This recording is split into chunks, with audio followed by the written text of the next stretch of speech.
Welcome back to a new quick and easy face paint design with Simone. Today she is creating this lovely tribal face paint, this summer tribal face paint for us. With the colors from Split Cake Green Fairy on a brush, Simone is creating the basics of this face paint.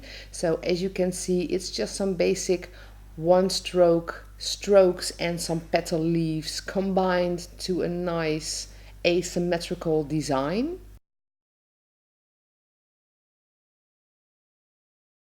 And once all the color is on the skin, this is some black by Diamond FX as well.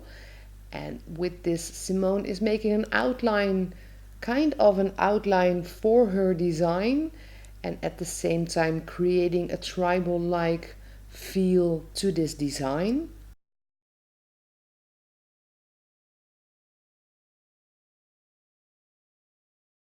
So it is asymmetrical on both sides.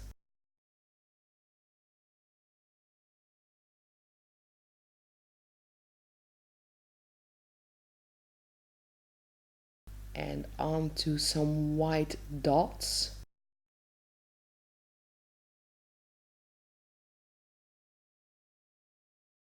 A nice pink lipstick, and our summer tribal has already been completed. Well, we hope you enjoyed the video. If you did, don't forget to give it a thumbs up and subscribe to the channel to stay tuned on all our videos.